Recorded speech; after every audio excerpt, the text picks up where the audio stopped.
I think sa agrikultura hindi siya masyadong na-concentrate itong taon, no?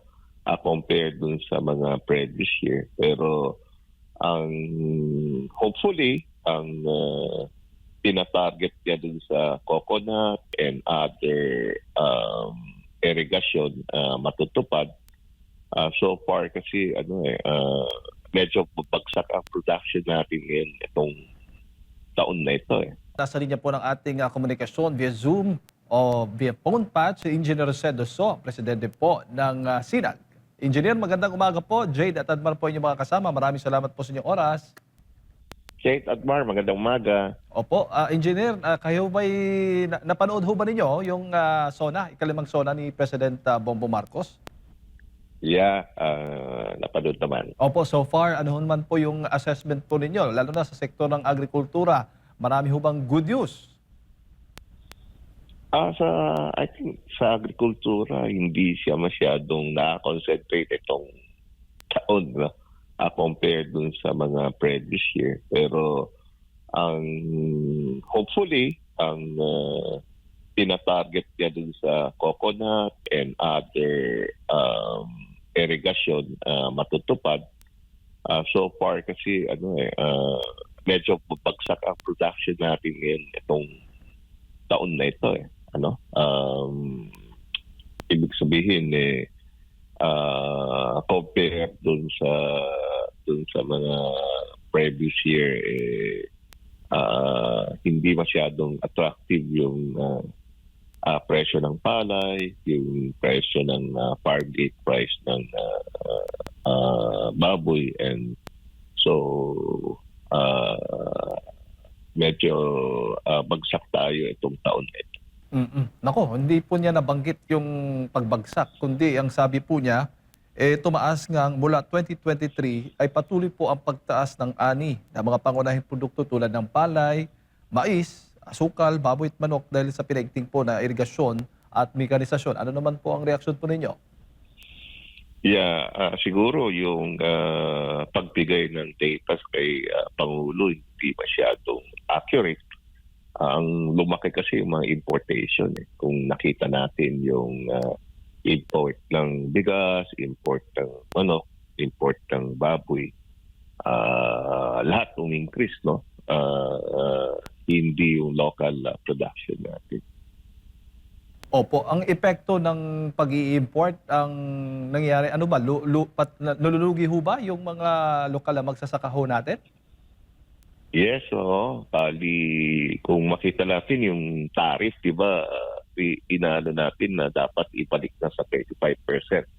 Dahil yung value chain na gusto i-achieve ng administrasyon, hindi naman natupad yun, no? Yung presyo ng pagkain mataas pa rin, in spite of binaba nila yung taripa. And yung import lumaki. So ibig sabihin yung mga local producers marami nag-surrender. So dapat talaga ang economic team yung gusto ng ating Pangulo, yun ang sinusunod, no? Pero baliktad yung ina-announce ng Presidente na tulungan ang ating mga local producers sa sufficiency para galing sa atin ang pagkain, mukhang baliktad ang intindi ng economic team. Kaya yung gustong achievement ng ating presidente hindi natutupad. Opo. Ano ulit yung pinaka-pangunahing dahilan na engineer kung bakit bagsak po ngayon kung ikukumpara mo sa nakalipas ang produksyon po ng ating mga lokal na magsasaka? Yeah, for example, kung makita natin yung farm gate price nung last year harvest is bumagsak up to 13 to 14 pesos yung palay. So itong taon, siyempre, kung ganun ang nangyari last year, nabawasan yung pagtanim, no? And kung yung flooded ng importation tuloy-tuloy, ang inisip nila, baka bumagsak ulit itong main crop sa the presyo ng palay. Kaya takot sila magtanim. And kung ganon, hindi abante yung local production natin. Dapat yung presyo kasi kumita sila, no? Kung hindi talaga attractive magtanim. Opo. May datos ho ba kayo kung gaano kalaki, ilang porsyento ho yung pagbagsak ng produksyon ngayon, no, ng ating mga lokal na magsasaka, kung ikukumpara mo last year ba o sa mga nakalipas pang mga panahon? Yeah, kung makita natin yung percentage na nabawasan is around 15 to 20%. Yun ang nakikita natin. Kung hindi tuloy-tuloy na suporta ng ating local producers, to.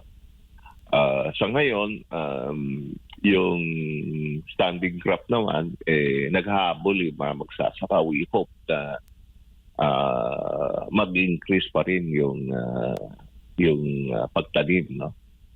Pero siyempre, kung ang direction ng administrasyon magtanim ng ibang crop, kasi may sinasabi sila magtanim ng ube and other crop, ibig sabihin, nagsosurrender sila sa crop ng rice. No? Pero ang gusto natin sana is tuloy pa rin yung local produce natin ng bigas. Kasi yun ang majority na nagtatanim. Yung magtanim ng other crop is pwede siguro doon sa upland area, pero doon sa lowland area talagang bigas ang tinatamnan ng ating mga magsasaka. Opo. At yung factor naman ng pagkalugi, no, ng kabuhayan ng ating mga lokal na magsasaka, mangingisda ba, ay dahil po sa patuloy na importasyon. Tama ho ba? At gaano kalaki naman po ang ikinalugi po ng mga magsasaka po natin? Malaki, no? Yun ang problema. Almost negative or break-even yung ang ano lang nila. Sa tansya po ninyo? Ang total siguro aabot ng almost sa buo, no, sa buo ng rice around 35 billion ang nawala. 25 billion. 35 billion. Yeah, 35 billion. Kung ikukumpara mo last year. yeah, kukumpara last year. Opo. Opo. So, ito ho ba yung dahilan kung bakit patuloy yung pagtaas ng presyo natin sa mga pangunahing bilihin sa mga produktong agrikultural, engineer? Yeah, dahil kontrolado yung importation. Siyempre, kung kontrolado yung importation, konti lang yung nag-import, doon kumikita yung mga importer. Kung makita natin kasi yung landed cost ng bigas is around 33, 34 pesos lang. Pero compared dun sa local production natin, nasa 40 pesos, no? Yung bigas, sabihin natin. Yung tariff, kung hindi pumantay, talagang malulugi ang ating local producers. And of course, lalaki yung importation. Pero yung retail, yung sinasabi natin retail, mataas pa rin, no? Hindi naman naipababa yung retail price. So ang kumikita talaga is yung mga importer. Kaya attractive yung importation, nababawasan yung local produce. Opo. Makakaapekto rin ho ba kung sakaling ibababa yung presyo po ng mga agricultural products? Makakaapekto ho ba sa kita ng mga magsasaka po yan? Sa tingin po ninyo? inaano naman natin is pagka yung presyo ng bigas maski 45 pesos, no? Okay pa rin sa mga magsasaka. Ang ayusin sana yung value chain. Yung farm gate nasa 23 pesos, 24 pesos ma-maintain doon, yung retail pababa konti, at yung sa importation mabawasan, ibalik yung taripa, no, sa original tariff, para at least yung balance ng import tsaka yung local production bumalik. Yun ang nakita natin. Opo, opo. Siguro, Engineer, huli na lamang, ano ho yung mensahe po ninyo sa ating Pangulo, lalo na sa natitira pong panahon, no, ng kanyang panunungkulan? Alam na po natin yung tunay na estado ng agrikultura po natin ngayon. Sabi mo nga, bagsak, mataas pa rin yung presyo ng mga bilihin. At the same time, lugi pa yung mga magsasaka po natin. Ano yung mga immediate na lang, mga at least top 2 or top 3 po na dapat po sa loob ng kanyang natitirang termino ay matugunan, no, ng Pangulong Bongbong Marcos Jr. sa sektor ng agrikultura, kabilang na po yung ating mga magsasaka? Yeah, yung assurance na yung farm gate price maibigay sa ating magsasaka na hindi balugi, no? And of course, yung sa other agri product naman, yung first border natin dapat in-establish na para at least yung mga sakit na pumapasok hindi matamaan ang ating local industry. And of course, ibalik na yung tarifa dun sa original para at least